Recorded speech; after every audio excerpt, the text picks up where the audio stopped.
It is an honor to be here today at this esteemed institution. And before going on, I would like to acknowledge the presence this afternoon of two special guests, Nobel laureate and Secretary of Energy Dr. Stephen Chu, and the Vice Chairman of the Joint Chiefs of Staff and former Commander of Strategic Command, General James Cartwright.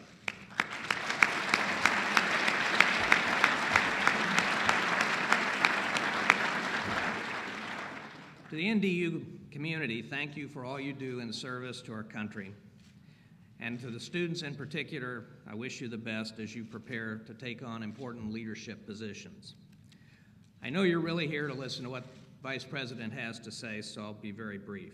The topic of the Vice President's address, the role and future of nuclear weapons, is one that is absolutely critical to America's national security and strategic strength. President Obama has helped focus our attention on the challenges of reducing nuclear dangers and taking concrete steps toward the ultimate goal of eliminating nuclear weapons. At the same time, as he and the Vice President have said, as long as nuclear weapons are required to deter aggression and defend our country and our allies, we will maintain a safe, secure, and effective nuclear arsenal. Before becoming Vice President, Mr. Biden served for 36 years in the United States Senate, representing the state of Delaware. During his time in the Senate, he served as chairman of the Judiciary and Foreign Relations Committees. Over his career, he established a reputation as being one of America's foremost experts on international affairs. As Vice President, he has provided exemplary leadership on issues relating to proliferation, deterrence, and the state of our nuclear enterprise. We are honored that he has come to NDU to share his thoughts on such an important topic. It is my personal honor and pleasure to introduce the Vice President of the United States, Joseph R. Biden, Jr. Thank you very much. Thank you very much.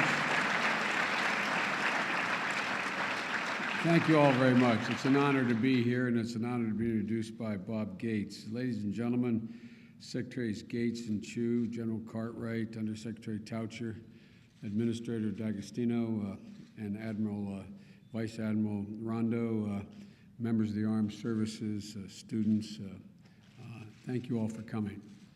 Quite frankly, this speech was a collaborative document.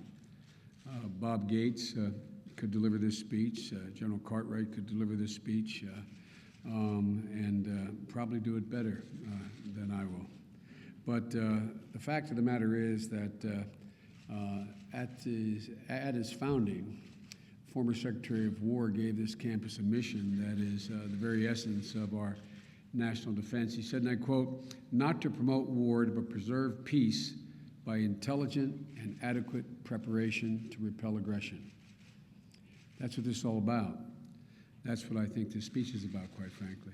For more than a century, you and your predecessors have heeded that call. There are fewer contributions that would be greater that any citizen could make than to aspire to meet the goal of this university. Many statesmen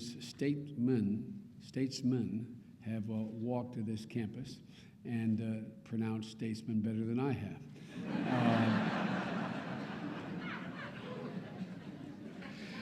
I told you Bob could give this speech better.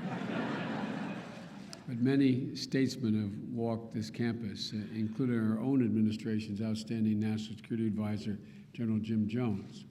You taught him well. Folks, George Kennan, the scholar and diplomat, lectured here at the National War College in the late 40s, and just back from Moscow then, in a small office not very far from here, he developed the doctrine of containment that guided a generation of Cold War foreign policy. And some of the issues that arose during that time seem like very distant memories now. As a matter of fact, I see some old colleagues from the Senate Foreign Relations Committee days when I got there 180 years ago as a 29-year-old kid, and some of them seem very distant. But the topic I came to discuss with you today, the challenge posed by nuclear weapons, continues to demand our urgent attention, just as it did immediately after the war. Last April in Prague, the President laid out his vision for protecting our country from nuclear threats. He made clear that we will take concrete steps toward a world without nuclear weapons. while retaining a safe, secure, and effective arsenal as long as we still need it. We will work to strengthen our nuclear non-proliferation treaty. We'll also do everything in our power to prevent the spread of nuclear weapons to terrorists and also to states that don't already possess them. You know, it's very easy to recognize the threat posed by nuclear terrorism, but we must not underestimate how proliferation to a state could be destabilizing in an entire region, regions critical to us, to our security, and may very well prompt the neighbors in that region to feel that they have to garner nuclear weapons themselves. Our agenda is based on a clear-eyed assessment of our national interest. We've long relied upon nuclear weapons to deter potential adversaries. But now, as our technology improves, we are developing non-nuclear ways to accomplish the same objectives. The Quadrennial Defense Review and the Ballistic Missile Defense Review, which Secretary Gates released 2 weeks ago, presented a plan to further strengthen our preeminent conventional forces so that they can defend our nation and our allies well into the future. Capabilities like an adaptive missile defense shield, conventional warheads with worldwide reach, and others that are developing and being developed will enable us to reduce the role of nuclear weapons as other nuclear powers begin to draw down even further, just as we wish to do. With these modern capabilities, even with deep nuclear reductions, we will remain undeniably strong and in a position to defend our interest against all our enemies. As we've said many times, the spread of nuclear weapons is the greatest threat facing the country, and I would argue facing humanity. And that is why we're working both to stop their proliferation and eventually to eliminate them. But until that day comes, we have to do everything in our power to maintain our arsenal and make sure it's reliable. At the vanguard of this effort, alongside our military, are our nuclear weapons laboratories, true national treasures that deserve our full support. Their invaluable contributions range from building the world's fastest supercomputers to developing cleaner fuels to surveying the heavens with robotic telescopes. But the labs are best known. They're best known for the work they do to secure our country. Time and again, we've asked our labs to meet our most urgent strategic needs. And time and again, they've delivered. In 1939, as fascism began its march across Europe, Asia, and Africa, Albert Einstein warned President Roosevelt that the Nazis were racing to build a weapon, the likes of which the world had never seen. In the Southwest Desert, under the leadership of Robert Oppenheimer, the physicist of Los Alamos won that race and literally changed the course of history. Sandia was born near Albuquerque soon after the Second World War and became our premier facility for developing the non-nuclear components of our nuclear weapons arsenal. And a few years later, the institution that became Lawrence Livermore took root in California. During the arms race that followed the Korean War, it designed and developed warheads to keep our nuclear capabilities second to none. These examples and many other I could name illustrate that everyone in this room, what everyone in this room knows, but many in our country do not know, that the past century's defining conflicts were decided not just in the battlefield, but in the classrooms and laboratory. As Air Force General Hap Arnold, an aviation pioneer whose vision helped shape the National War College, once argued, he said that the First World War was decided by brawn, the Second World War by logistics. The Third World War would be different, he predicted. It will be won by brains.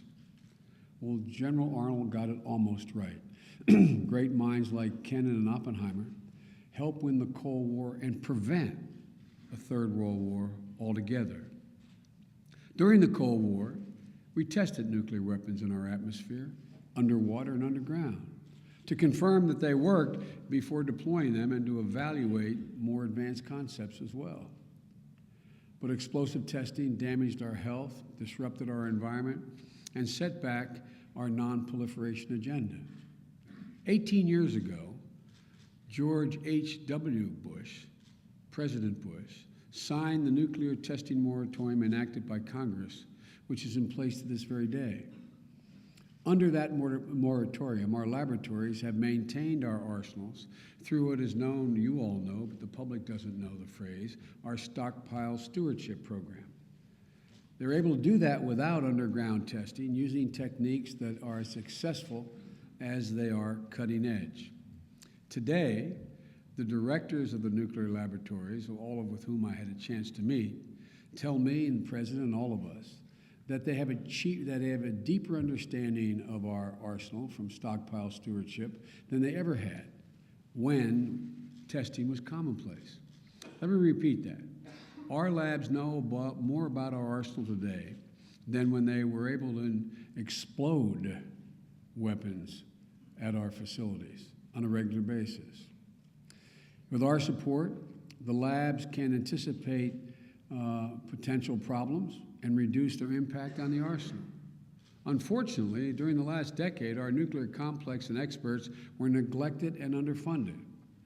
Tight budgets forced more than 2,000 employees at Los Alamos and Lawrence Livermore to lose their jobs between 2006 and 2008, including highly skilled scientists and engineers. And some of the facilities we use to handle uranium and plutonium date back to the days when the great powers were led by Harry Truman, Winston Churchill, and Joe Stalin. The signs of age and decay are becoming more apparent every day. And because we recognize these dangers, in December, Secretary Chu and I met at the White House with the heads of all three laboratories, weapons laboratories. They described the dangerous impact these budgetary pressures were having on their ability to manage our arsenal without testing. They say that the situation is literally a threat to our national security. And President Obama, Secretary Chu, and I all agreed. That's why earlier this month we announced a new budget that reverses the last decade of dangerous decline. It devotes $7 billion to maintaining our nuclear stockpile and modernizing our nuclear infrastructure.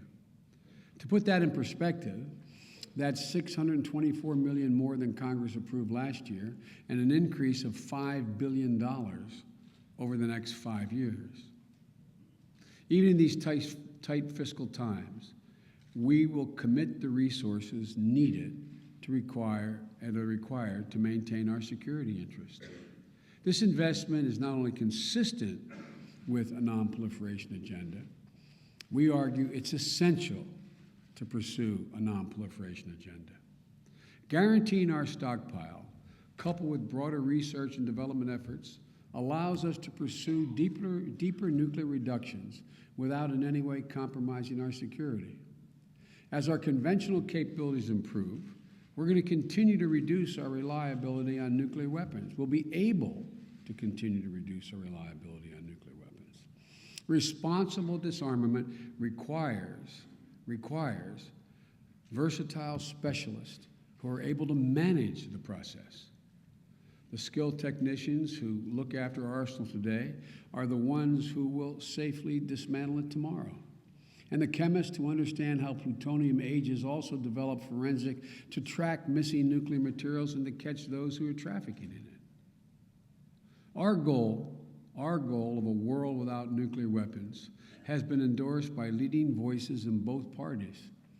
Those include two former Secretaries of State in Republican administrations, Henry Kissinger and George Shultz, President Clinton's Secretary of Defense, Bill Perry, and my friend and former colleague, Sam Nunn, for years the Democratic chairman of the Senate Armed Services Committee.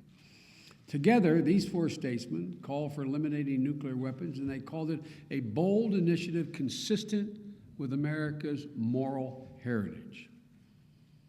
During the 2008 presidential campaign, both President Obama and my friend John McCain, Senator McCain, supported the same objective. Folks, we're going to continue to build support for this emerging bipartisan consensus, like the one around the containment of Soviet expansion that George Kennan inspired. Toward that end, we've worked tirelessly to implement the President's Prague Agenda. In September, the President chaired a historic meeting of the UN Security Council, which unanimously embraced the key elements that the President laid out in his vision at Prague. As I speak, U.S. and Russian negotiators are completing an agreement that will reduce strategic weapons to their lowest levels in decades. You know, its verification measures are going to provide confidence that the terms of that agreement are going to be met. These reductions will be conducted transparently, and they will be predictable. A new START treaty will promote strategic stability and bolster the global effort to prevent proliferation by showing that the world's leading nuclear powers are committed to reducing their arsenal. And it will build momentum for the collaboration with Russia on strengthening the global consensus that nations who violate the NPT's obligations should be held accountable. This strategy is already yielding results. We have tightened sanctions on North Korea's proliferation activities through the most restrictive UN Security Council resolution to date, and the international community is enforcing those sanctions as we speak. And now we're working with our international partners to ensure that Iran also faces real consequences for failing to meet its obligations. In the meantime, we are completing a government-wide review of our nuclear posture. But already our budget proposals reflect some of the key priorities, including increased funding for our nuclear complex, a commitment to sustain our heavy bombers and land and sea-based missile capabilities under a new START agreement. As Congress requested, and with Secretary Gates' full support, this review has been a full interagency partnership. Another way of saying it to the average citizen out there, everybody's on the same page. Everybody's on the same page. We believe we've developed a broad and deep consensus on the importance of the President's agenda and the steps that have to be taken to achieve that agenda. The results will be presented to Congress, and they'll be presented soon. And then in April, the President is also going to host a national security summit to advance his goals of securing all vulnerable nuclear material within 4 years. There's a lot of it out there. It's a very high priority. We cannot wait. We cannot wait for an act of nuclear terrorism before coming together to share the best practices and raise security standards. And we will seek firm commitments from our partners to do just that in April. In May, we will participate in the Non-Proliferation Treaty Review Conference. We are rallying support for stronger measures to strengthen inspection and to punish cheaters. You know, the treaty had a basic bargain. The basic bargain was that nuclear powers will pursue disarmament and non-nuclear states will not acquire such weapons while gaining access to civilian nuclear technology. That's the cornerstone and has been the cornerstone of the non-proliferation regime. Before the treaty was negotiated, and that's back in the early 60s, President Kennedy predicted that the world would end up with up to 20 nuclear powers by the mid-70s. But because of the Non-Proliferation Treaty and the consensus it embodied, that didn't happen. Now, 40 years later, that consensus that constrained that kind of development and spread, that consensus is fraying. And it's time for us to reinforce this consensus and to strengthen the treaty for the future. And while we do that, we're also going to continue our efforts to negotiate a ban on the production of fissile material that can be used in nuclear weapons. We know that completing that treaty that will ban the production of fissile material will not be easy to do, nor will it come quickly. But the Conference on Disarmament must resume its work on this treaty as soon as possible. The last piece of the President's agenda from Prague was the ratification of a comprehensive test ban treaty. A decade ago, we led this effort to negotiate this treaty in order, and people forget why we did it. The treaty was designed in order to keep emerging nuclear states from perfecting their arsenal and preventing our rivals from pursuing ever more advanced weapons, as well as those who were not nuclear states from being able to even get there. We're confident, we're absolutely confident, and we've undertaken reviews to make sure our instincts are absolutely right. But we are confident that all reasonable concerns raised about the treaty back then, concerns about verification and the reliability of our own arsenal, have now been addressed. The test ban treaty is as important as ever. As President Obama said in Prague, and I quote, "We cannot succeed in this endeavor alone." The endeavor meaning the reduction of and eventual elimination of nuclear weapons. But he went on to say, we can lead it and we can start it. That's what we're doing. Some of my friends in both parties have many questions about the various aspects of our approach that I've just laid out for you. Some of my own party may have trouble reconciling an investment of $7 billion in our nuclear complex with a commitment to arms reductions. Some of the other party may worry we're relinquishing capabilities that have kept our country safe. With both these groups, we respectfully disagree. As both the only nation to have ever used a nuclear weapon and as a strong proponent of non-proliferation, the United States has long embodied a stark but inevitable contradiction. The horror of nuclear conflict may make its occurrence unlikely, but its very existence, the very existence of nuclear weapons, leaves the human race ever at the brink of self-destruction, particularly if the weapons fall into the wrong hands. Many leading figures of the nuclear age grew ambivalent about aspects of this nuclear order. Kennan, whose writings gave birth to the theory of nuclear deterrence, argued passionately, but with futility, against the development of the hydrogen bomb. And Robert Oppenheimer famously lamented, after watching the first mushroom cloud erupt from a device he helped design, that he had become, quote, the destroyer of worlds. Well, folks, President Obama is determined, I'm determined, Secretary Gates is determined, General Cartwright is determined, our entire government is determined that the destroyed world Oppenheimer feared must never become and will not become a reality. That's why we are pursuing the peace and security of the world without nuclear weapons. The awesome force at our disposal must always be balanced by the weight of our shared responsibility. Every day, many of you in this room, many of you in this audience, help bear that burden with professionalism, courage, and grace. A grateful nation appreciates your service. But together, we have to demonstrate to the world that we're going to live up to our responsibilities. Together, we will lead this world toward a world of less reliance and ultimately no reliance on nuclear weapons. I thank you for all that you do for the country. I thank you for taking the time to listen. And may God bless America, and may God protect our troops. Thank you very, very much.